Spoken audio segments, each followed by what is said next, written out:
లక్షల కోట్ల అప్పు, దేశంలోని 28 రాష్ట్రాలపై తీవ్ర అప్పుల భారం అంటూ తీవ్ర అప్పుల భారం ఎట్లయిపోయిందంటే సంసారం నడుపుడే కష్టం అన్నట్టు అయిపోయింది.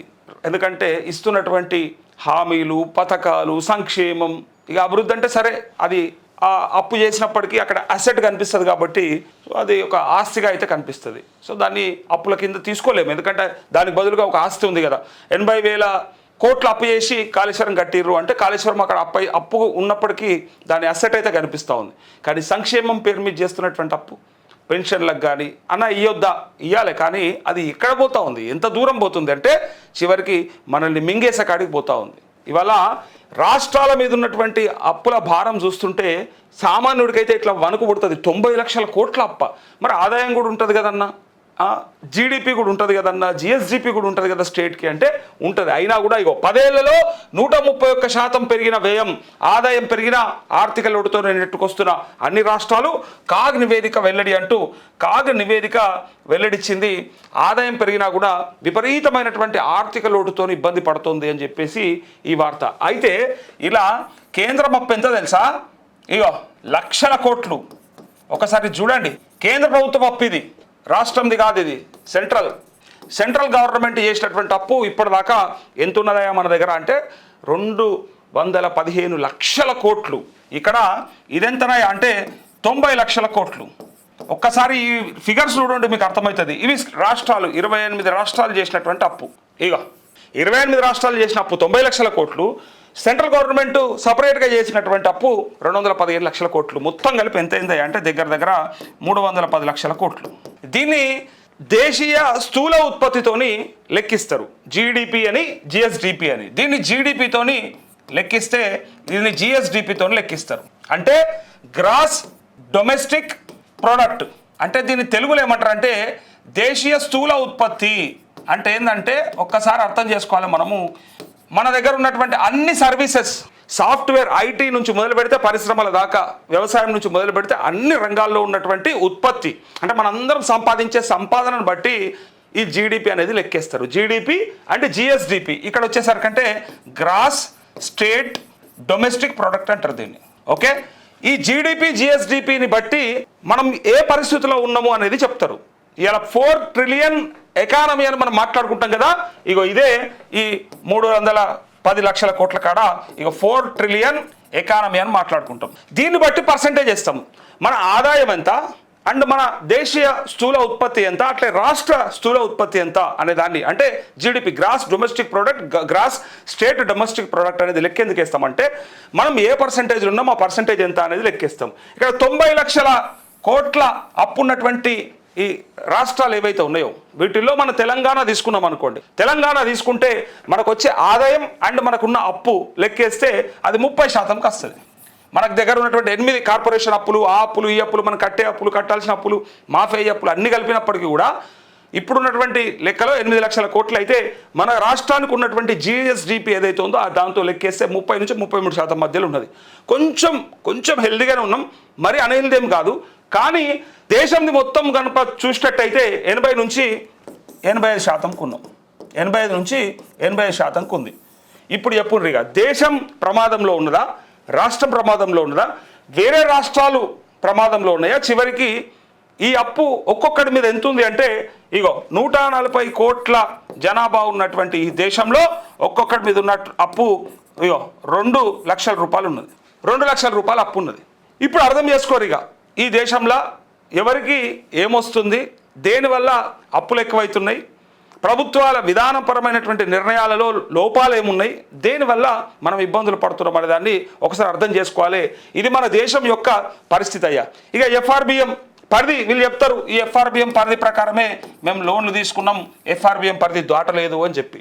సరే, ఆ ఎఫ్ఆర్బిఎం పరిధిలో ఉన్నప్పటికీ కూడా కొన్నిసార్లు ఏమైపోతుందంటే వివిధ రకాలైనటువంటి రూపాల్లో తీసుకుంటారు, బాండ్ల రూపాల్లో, లేకపోతే లోన్ల రూపంలో, ఇంకా కొన్ని తాకట్టు పెట్టే రూపంలో, మార్టిగేజ్ చేసే రూపంలో ఇట్లాంటివన్నీ కూడా చేయడం వల్ల ఏమవుతుందంటే అది తడిసి మోపడైపోతుంది. పేరుకు ఒకటే ఒక బ్యాంకు లోన్ ఉన్నదని చెప్తాం. మనం ఒక చిన్న ఉదాహరణ అర్థం చేసుకోవాలి. ఒక చిన్న ఉదాహరణ ఏంటంటే బ్యాంకుల లోన్ ఒక 10 లక్షల లోన్ ఉన్నదయా అని చెప్తాం. కానీ బయట ఇంకో ఆడో లక్ష, ఈడో లక్ష, ఆడో 20,000, ఆడో 50,000, అది ఇప్పుడు ఇచ్చినా సరే 4 రోజులైనాక ఇమ్మన్నాడు, సంపాదించుకున్నాక ఇమ్మన్నాడు అని చెప్తారు. కానీ అది కూడా అప్పు కింద వస్తుంది కదా. అందుకే వాటిని ఉదాహరణగా చెప్తా ఉన్నా.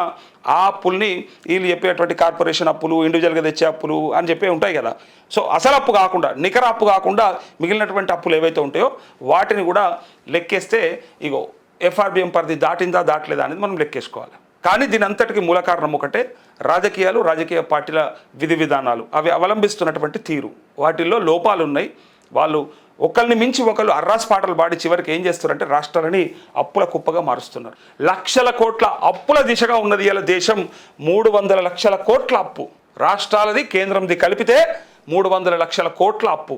మన బడ్జెట్ ఎంత, మన ఆదాయం ఎంత, దేశీయ స్థూల ఉత్పత్తి ఎంత, గ్రాస్ డొమెస్టిక్ ప్రొడక్ట్ వాల్యూ ఎంత అని ఎన్ని లెక్కలేసినా దేశం అయితే కిందికి వెళ్ళిపోతూ ఉంది, అధోగతి పాలైపోతూ ఉంది అనేది దీన్ని బట్టి లెక్కేస్తున్నారు ఎవరైతే ఆర్థిక రంగ నిపుణులు.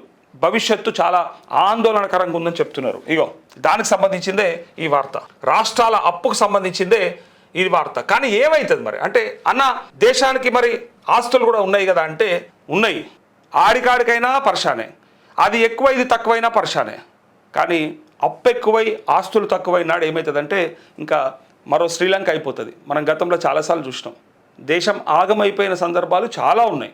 వివిధ దేశాలు ఏం చేయాలో అర్థం కాలేదు వాళ్ళకి. ఆ పరిస్థితులకు పోకూడదనే మోదీ గారు మొన్న వచ్చినప్పుడు మళ్ళీ చెప్పిండు, కొంత ఇబ్బందికర పరిస్థితి ఉంది, కొంత ఆందోళన పడాల్సిన అవసరం ఉన్నది. సరే, అది ఇరాన్ అమెరికా యుద్ధమైనా, రష్యా ఉక్రెయిన్ యుద్ధమైనా, ఏదైనా మన దేశం మీద పడేటువంటి ఇంపాక్ట్ ఏదైతే ఉందో దానివల్ల వస్తున్నటువంటి నష్టం ఉంది. కాబట్టి మనం కొన్ని తగ్గించుకోవాలి, కొన్ని ఆపుకోవాలని చెప్పిండు. ఇక దాన్ని విమర్శించిన వాళ్ళు ఉన్నారు, దాన్ని సపోర్ట్ చేసిన వాళ్ళు ఉన్నారు, అన్నీ ఉన్నారు. ఇగో దేశంలోని రాష్ట్రాల ఆర్థిక పరిస్థితి నానాటికి దిగజారుతుందని, అతి తీవ్రమైన నిధుల కొరతను ఎదుర్కొంటున్నామని కంట్రోలర్ అండ్ ఆడిటర్ జనరల్ తాజా నివేదిక స్టేట్ ఫైనాన్సెస్ 24-25 స్పష్టం చేసింది. కాగ్ అధినేత కె సంజయ్ మూర్తి విడుదల చేసిన నివేదిక ప్రకారం 2025 మార్చి చివరి నాటికి దేశంలోని మొత్తం 28 రాష్ట్రాల ఉమ్మడి అప్పుల భారం అక్షరాల 90 లక్షల కోట్లకు చేరింది. ఈ ఆర్థిక సంవత్సరంలో దేశంలోని అన్ని రాష్ట్రాలు ఆర్థిక లోటు అంటే ఆదాయం కంటే ఖర్చు ఎక్కువ ఉండడం నమోదు చేయడం గమనార్హం. అయితే ఇందులో 15 రాష్ట్రాల ఆర్థిక లోటు ఆయా రాష్ట్రాల సొంత జిఎస్డిపిలో ఉండాల్సిన 3% పరిమితిని కూడా దాటేసిందని నివేదిక ఆందోళన వ్యక్తం చేసింది. చూసిరా, పరిధిని కూడా దాటింది. జిఎస్డిపిలో ఉండాల్సిన 3% ఏదో 15-16 ఆర్థిక సంవత్సరంలో 22 లక్షల కోట్లుగా ఉన్న అన్ని రాష్ట్రాల ఉమ్మడి వ్యయం 24-25 నాటికి ఏకంగా 51 లక్షల కోట్లకు చేరింది. అంటే 10 ఏళ్ల కాలంలో రాష్ట్రాల ఖర్చు 131% మేర పెరిగింది. ఈ మొత్తం ఖర్చులో దాదాపు 3/2 సుమారు ఇది ఇంపార్టెంట్ పాయింట్, మీరు గమనించండి ఒక్కసారి. 131% పెరిగి అందులో ఎక్కువ శాతం దేనికి పోతుందంటే 67% పోతున్నటువంటి ఆ నిధులేంటి ఒక్కసారి చూడండి. మీరు నిజంగా ఒకసారి ఆలోచనలు పడతారు. 27% దేనికోసం అవుతుందంటే సామాజిక ఆర్థిక రంగాల సంక్షేమానికి ఉపయోగించడం విశేషం. ప్రజల జీవన ప్రమాణాలు పెంచే సంక్షేమ పథకాలు, మౌలిక వసతుల కల్పన వంటి అభివృద్ధి కార్యక్రమాలపై రాష్ట్ర ప్రభుత్వాలు ప్రత్యేకంగా ఫోకస్ పెట్టడం వల్లే ఈ స్థాయి ఖర్చులు పెరిగాయని నివేదిక స్పష్టం చేసింది. ప్రజలకు నేరుగా ఉపయోగపడే రంగాల్లో విద్యకు అత్యధిక నిధులు కేటాయించారు. ఆ తర్వాతి స్థానాల్లో సామాజిక సంక్షేమం, విద్యుత్ రంగాలు నిలిచాయి. అయితే ఈ ఖర్చుల వృద్ధి దేశ ఆర్థిక వృద్ధి రేటుకు అనుగుణంగానే సాగిందని, రాష్ట్రాల మొత్తం బడ్జెట్ వ్యయం వాటి ఉమ్మడి జిఎస్డిపిలో 15.78% నుంచి 17.49% మధ్య స్థిరంగా ఉందని నమోదవుతుందని కాగు పేర్కొంది. జీతాలు, పెన్షన్లు, సబ్సిడీలకే బడ్జెట్ కథం. చూసిరా, జీతాలు, పెన్షన్లు, సబ్సిడీలు మనం పెట్టుకున్నటువంటి బడ్జెట్ ఇలా మన రాష్ట్రంది 3.24 అంటే 3,24,000 కోట్ల బడ్జెట్ పెట్టుకున్నాం. అయితే ఎక్కువ మట్టుకు ఎడిపోతూ ఉన్నది అంటే జీతాల చెల్లింపులకి, పెన్షన్లకి, ఇచ్చే సబ్సిడీలకి కథమైపోతుంది, ఆవిరైపోతుంది. ఇంకా అభివృద్ధి ఎడికెళ్ళి చేసుకొస్తారు అంటే అప్పు చేస్తారు. ఇక అప్పు కావద్దా. ఇప్పుడు కేసీఆర్ ఒక మాట అన్నాడు, నాకు బాగా అప్పుడప్పుడు యాదికి వస్తూ ఉంటుంది. ఎందుకంటే సంసారం నడిపేటప్పుడు కూడా యాదికి వస్తుంటుంది. ఆయన చెప్పేటప్పుడు ఏమంటారంటే అప్పు అప్పు అప్పు అంటారు కదా, అప్పు చేయకపోతే ఎట్లా నడుపుతారు రాష్ట్రాన్ని? గుమ్మినిడ వడ్లు ఉండాలనే, గుమ్మటాల్లో పొరగన్లు ఉండాలనే, ఎట్లా సాధ్యమవుతుంది అని అడిగేటప్పుడు. నిజంగా అది అంటే 5 లక్షల కోట్ల అప్పు చేసి ఇవాళ చెప్పుడు దేశంలో 90 లక్షల కోట్ల అప్పున్న కాడ కేసీఆర్ చేసిన 3.45 లక్షల కోట్లు అప్పు అనేది ఏ మూలకున్నది చెప్పురు. అన్ని రాష్ట్రాలతో సమానంగా ఉన్నదా? అన్ని రాష్ట్రాల కంటే ఎక్కువ ఉందా? మొత్తం రాష్ట్రం నాశనం అయిపోయిందా? దీన్ని బట్టి లెక్కేయరు కదా. ఇప్పుడు తిప్పి కొడితే 4 లక్షల కోట్లు కూడా అప్పు చేయనని పట్టుకొని 8 లక్షల కోట్లు అప్పు చేసాడు కేసీఆర్ని కథం పడుతుంది. ఆయన అన్నాడు కూడా, మరి గుమ్మి నిండా వడ్లు ఉండాలంటే అదే డబ్బా నిండా వడ్లు ఉండాలి, మరి పోరగాన్లో గుమ్మటాలు లెక్క ఎట్లా అవుతారు? అవుతారా? సాధ్యమా? గుమ్మిలో అవుతారా? కారు అంటే తింటే అవుతారు, అంటే ఖర్చు అవుతుంది, అయితే చేయాల్సి వస్తుంది అప్పు అని చెప్పిండు. అప్పు అప్పు అప్పు అంటారు. మరి ఈ అప్పు లెక్కలేస్తే ఏ రాష్ట్రం ఎంత అప్పు చేసింది, ఎంత అభివృద్ధి చేసుకుంది, చేసిన అప్పుతోని ఎంత అసెట్ క్రియేషన్ జరిగింది, అది లెక్కేయాలి. అది తెలియకుండానే ఒట్టిగానే చాలామంది అప్పు అయిపోయింది. ఎస్, అప్పు తీసుకొచ్చి దేనికి ఖర్చు పెడుతున్నారు అనేదే లెక్క. ఇప్పుడు మనం ఒక దగ్గర అప్పు చేస్తాం, మీకు రైతులకు బాగా ఎరక లేదా సామాన్యులకు చాలా తెలుసు ఇది. ఒక దగ్గర ఒక 20 లక్షల అప్పు తీసుకొచ్చి ఒక భూమి కొన్నాం అనుకో, ఒక ల్యాండ్ యానన్న 1 ఎకరం కొన్నాం అనుకో, అది అసెట్ క్రియేషన్ కింద వస్తుంది. ఒకవేళ అప్పు చేసినప్పటికీ అప్పు తీర్చుకుంటూ పోతుంటావు, కానీ అప్పు తీరకుండా నీకు టెన్షన్ లేదు. కారణం ఏంటంటే ఇక్కడ భూమి కొన్నావు, ఆ 20 లక్షలతోని ఇక్కడ భూమి కొన్నావు. ఆ భూమి 5 ఏళ్లకో 10 ఏళ్లకో డబల్ అయి కూర్చుంటే 40 లక్షలు 50 లక్షలు అయితే ఈ అప్పు చాలా చిన్నది, తీసి అవతల పడేయచ్చు. ఈ అప్పు కాస్త అసెట్గా క్రియేట్ అయింది. అదే 20 లక్షల అప్పు తీసుకొచ్చి మంచిగా బ్రహ్మాండంగా ఒక 10 లక్షలు ఖర్చు పెట్టి పెద్ద దావత్ లగ్గం చేసాం అనుకో, మస్తు ఖర్చు పెట్టినావు, హంగామా చేసినావు, 10 లక్షలు కథం ఖర్చు అయిపోయినాయి. ఇంకో 10 లక్షలతో ఒక కారు కొన్నాం అనుకో, 2 కలిపి ఏమవుతాయి? బొక్క అవుతాయి. లగ్గంకు పెట్టిన ఖర్చు కథం అయిపోతుంది, ఆడంబరాలకు ఖర్చు పెట్టేస్తాం అయిపోతుంది. కారుకు పెట్టిన ఖర్చు సగమై కూర్చుంటుంది. అది 2 ఏళ్ళలో 10 లక్షల కారు కాస్త 5 లక్షలకు అయిపోతుంది. అప్పుడు ఏమవుతుంది? 2 కలిపి మైనస్ అవుతుంది.